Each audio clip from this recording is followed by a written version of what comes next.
late Benazir Bhutto was Prime Minister of Pakistan, the first woman to head a Muslim state. She said, "I have found that those who do achieve peace never acquiesce to obstacles, especially those constructed of bigotry, intolerance, and inflexible tradition." I'm sure our next speaker agrees. Dr. Kozue Akibayashi is a feminist researcher, activist, and works on issues of gender and peace. She is a professor at Graduate School of Global Studies, Doshisha University in Kyoto, Japan, and past president of Women's International League for Peace and Freedom. Please welcome Dr. Kozue Akibayashi.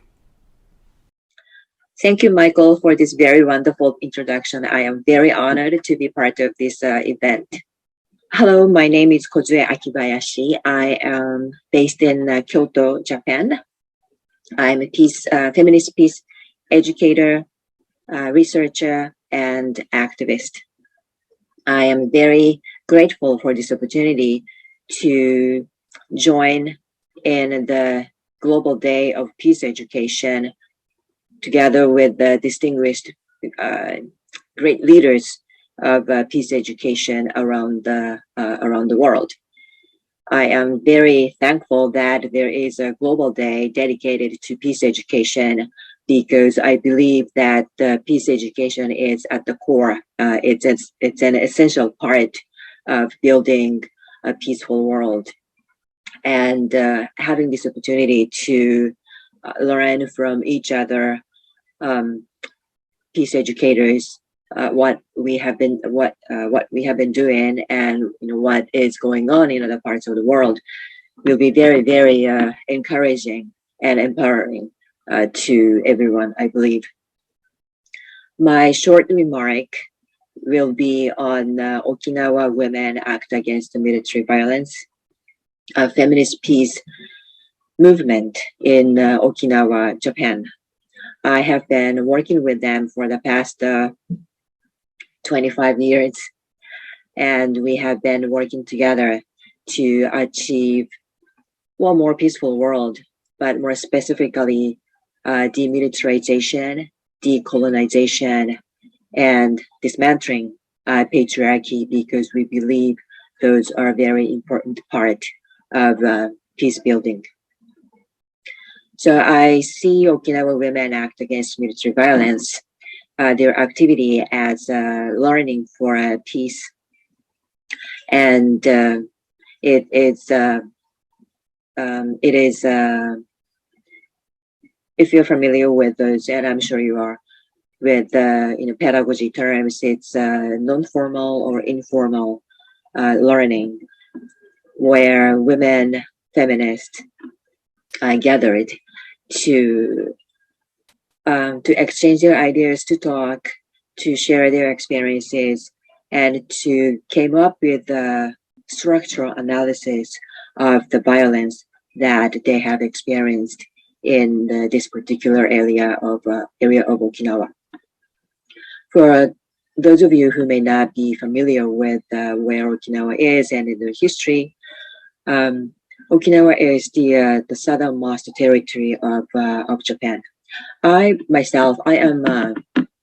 am from mainland Japan. I'm not from Okinawa, but I have been fortunate to work with them in solidarity, and I have conducted action research on them. Action research, I think, is a very important methodology and a method in peace education or learning for peace. So Okinawa is the very small part of Japan. It's like I said, southernmost part of Japan. It's an archipelago. They became part of Japan in the late 19th century when more centralized nation of Japan colonized the independent kingdom, what is called the kingdom of the Ryukyus.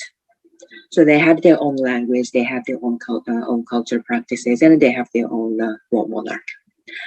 The Japanese modern nation of Japan colonized Okinawa, the kingdom, by force to be a part of the newly emerging modern nation of Japan.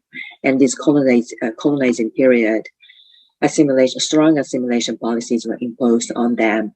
They were deprived of their language, their own languages, and like I said, cultural practices, or indigenous, I would say, cultural practices.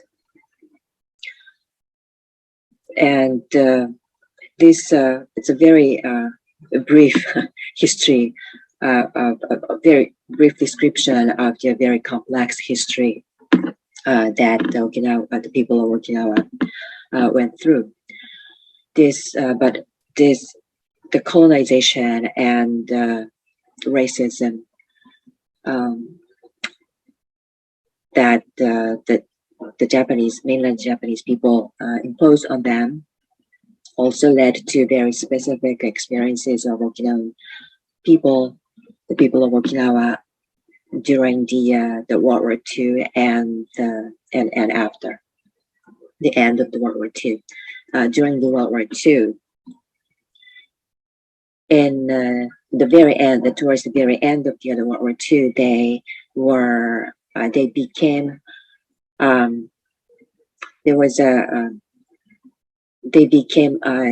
the battlefield, the only direct combat between the U.S. military and the Japanese Imperial Army was waged on their island in 1945, with civilians still living on their island.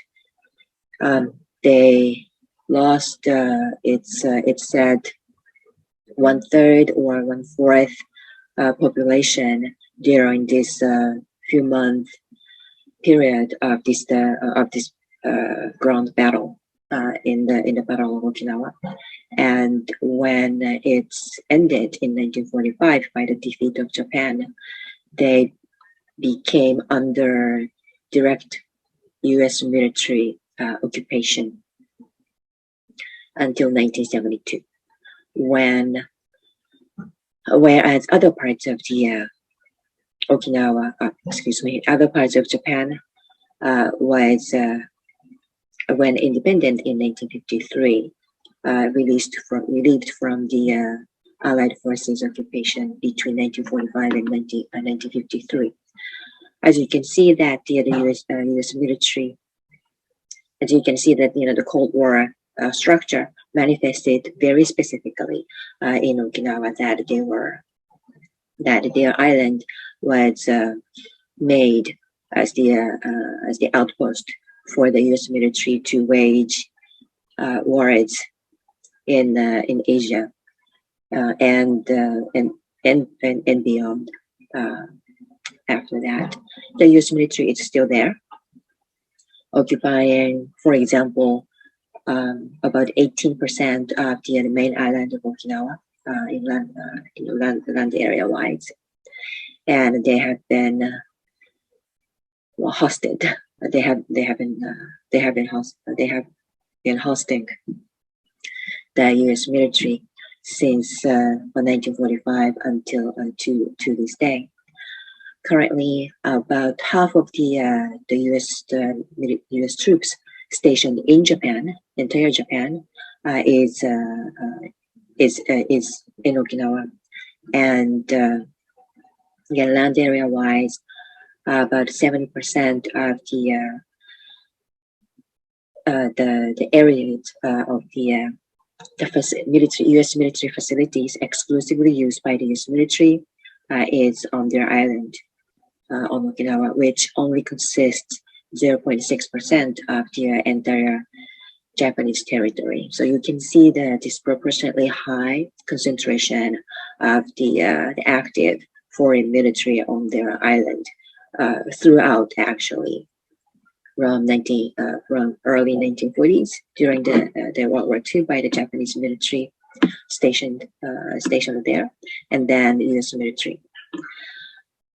The Okinawa Women Act Against Military has analyzed this history through a feminist lens, particularly the issue of sexual violence committed by foreign military stationed on their islands, starting again with the Japanese Imperial Army, who established military sexual slavery in Okinawa. That is often called, euphemistically called, comfort stations. It's a military sexual slavery. It's a practice that the Japanese military engaged during the World War II throughout other Asian countries. But so Okinawa as a part of Japan, but they have, unlike other parts of Japan, there were many comfort stations and military sexual slavery establishment built and operated in Okinawa. And after the end of the World War II, when U.S. military started to build or increased the military facilities in Okinawa, it was also the beginning of the history of sexual violence committed by U.S. military personnel, troops, and other members. And this includes not only sexual crimes, sexual violence, sexual crimes, but sex industries built around the bases to cater to U.S. troops.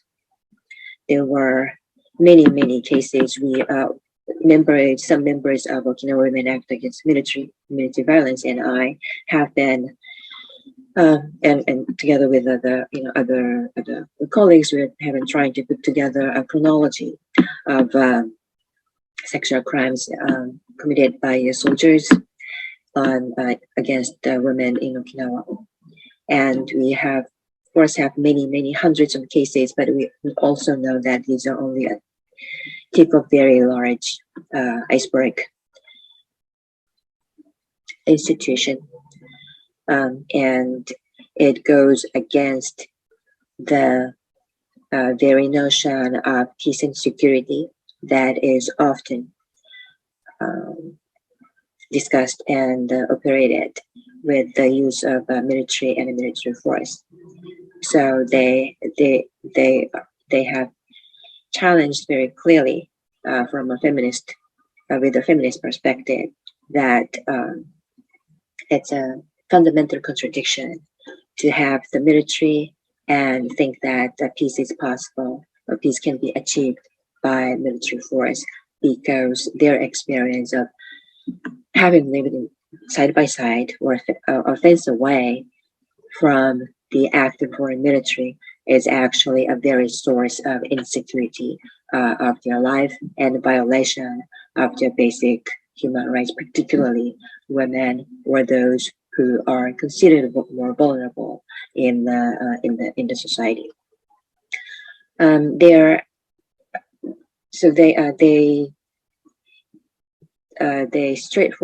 put straightforward criticism of the military and a militarized security, and they have called for a demilitarization.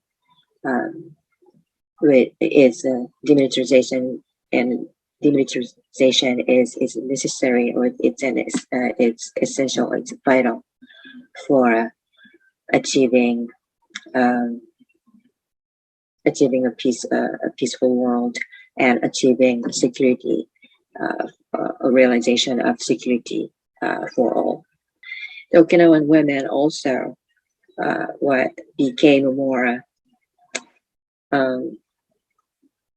became more aware of the colonialism and the colonial treatment of people in the communities where foreign military has been stationed. Well, because the U.S. military is the largest by far globally. They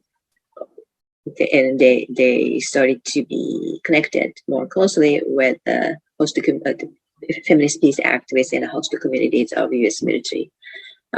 For example, the Philippines, South Korea, but also within the U.S.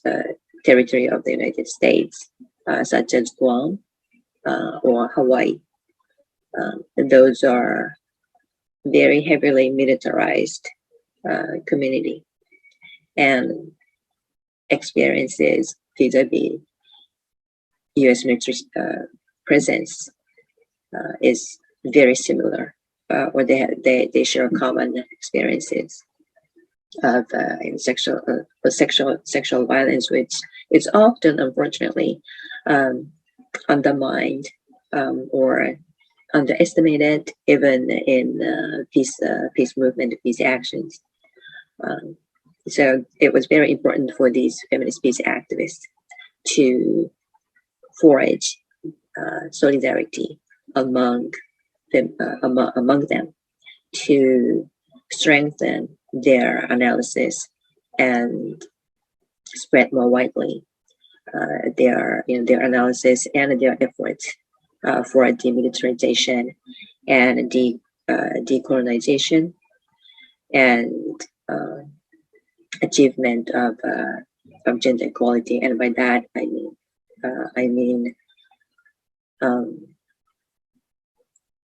achieving by gender equality. Here I mean more about dismantling patriarchy and elevating the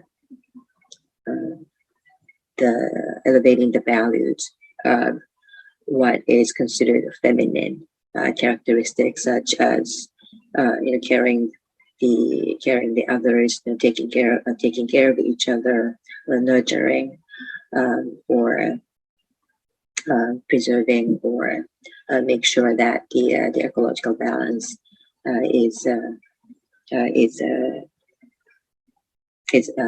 assured. Their activities has led to create transnational network of feminist peace activists that is called International Women's Network Against Militarism. I am also part of that network, and we have been trying to redefine security, the concept of security, from a feminist perspective, to decolonize and demilitarize security, so that everyone can live in a safety and secure and secured livelihood. Part of our activities, in recent years, particularly under COVID, when militarized security has proven insufficient, at the pandemic, we emphasize our analysis of demilitarization of security, and called for attention to different aspects of security. For example, meeting basic needs, preserving environment for not only human beings but all living creatures, and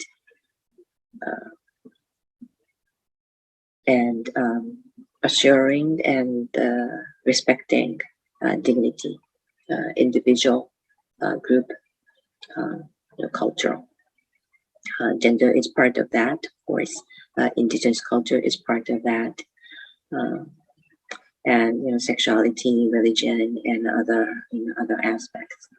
But respecting human dignity should be at the very basis of security concepts of security and policies, because Okinawa and other areas where foreign military has been stationed.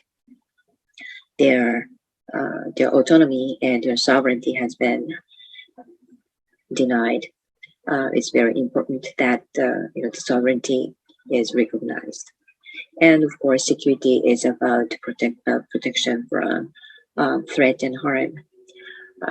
We need to have clearer idea about what can be prevented and what needs to be protected. So, armed conflict war can be prevented if there are other ways than military force is already there. We should be able to take better responses when natural disasters, like as a result of, for example, climate change occurred. So avoidable harm, should be avoided. So these are fundamental values that we came up with in the solidarity, as a result of solidarity work of feminist peace activists, and Okinawa Women Act Against Military Violence has exercised smart, strong leadership in this activity. And I hope this learning process, analyzing their history, analyzing their situation from a feminist perspective, and come up with and suggesting action to address these issues is non-formal and informal, and that happens outside school education that Okinawa Women Act Against Military Violence has shown us. Thank you very much for for me to have this opportunity to share the activities of Okinawa Women Act Against Military Violence, and I hope this can be another opportunity to be connected even